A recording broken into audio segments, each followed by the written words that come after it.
Welcome everybody to Extreme Off-Road Silly Builds, and today we're dealing with the 2021 Sierra Cars 700R.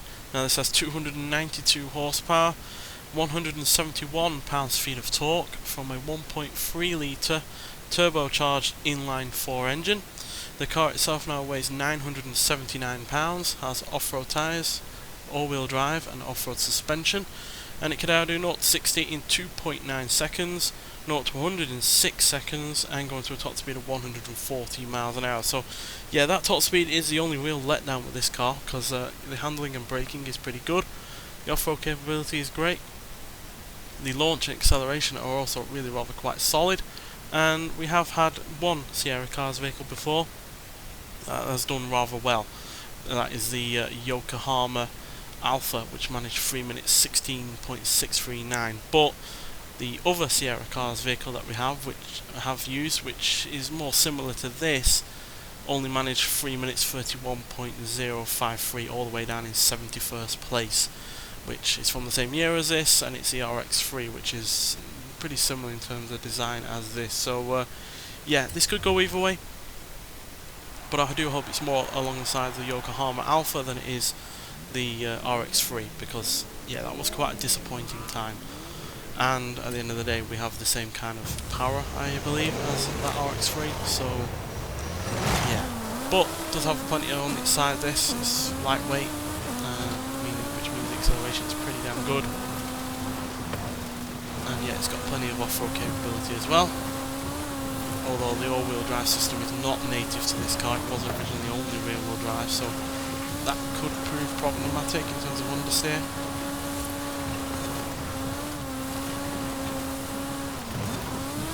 But we'll see. Nothing on this series is a guarantee, quite frankly. We've had many big surprises and plenty of upsets as well, so yeah, but I do hope this does well. Now, one thing this does have over the RX3 is that in terms of handling and braking, this in stock form was already better. It was set up to be a better handling and better braking car, so hopefully some of that will shine through.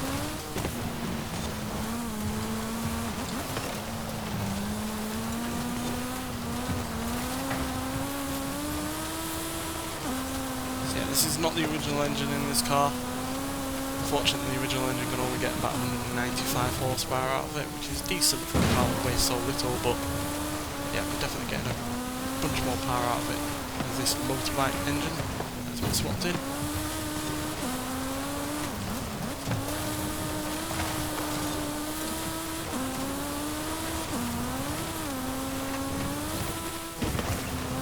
Pretty well so far. Like I said near the beginning, the top speed is a big concern with this.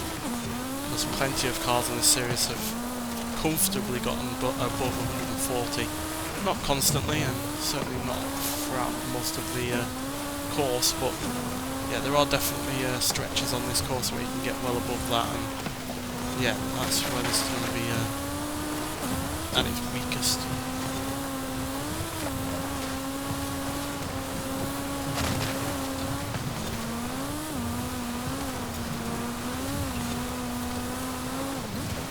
But if we can keep a consistent pace, then we should be able to make up for that lack of outright top speed.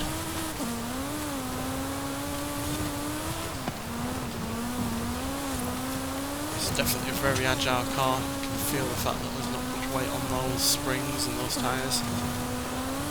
Yeah, this is the kind of section that you will get up to normally about 145, 150. And we missed the checkpoint. Have to use up a rewind. Yep, luckily only the one. Yeah, that is a section that you will get up to about 145, maybe even 150, and there we will only get up to about 130. So yeah, you can definitely tell the difference in terms of speed.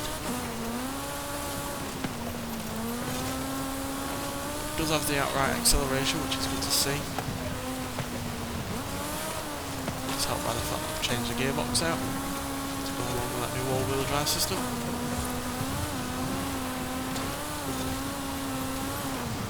It's not struggled with the off-road elements whatsoever on this course.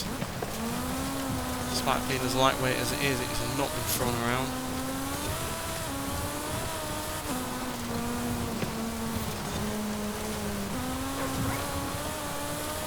Well, we've done definitely better than the RX-3 did, with a time of 3 minutes 25.873, so we're nearly 6 seconds quicker than the RX-3. Well, closer to 5, I guess. But yeah, still, that is a pretty solid time. Not as quick as the Yokohama Alpha, but a definite improvement over the RX-3, like I said. So yeah, that is quicker than an Aston Martin Valhalla concept car, although that was one of the first cars that we took out on the series, so I guess that's not wholly fair.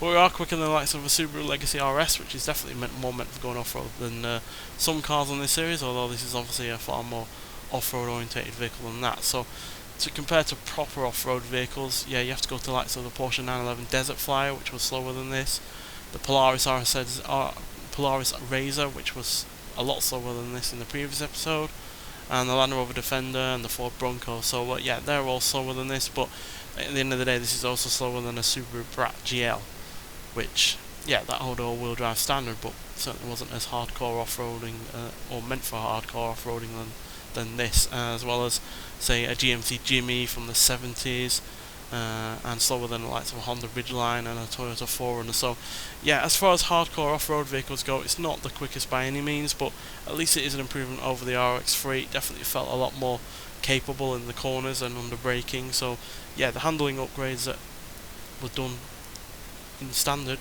in terms of the stock vehicle are pretty damn good, and then we've improved further on that with the wider off-road tyres and the all-wheel drive system. So yeah, overall a solid car. You can get this by getting a massive 160 points over the course of the entire festival playlist.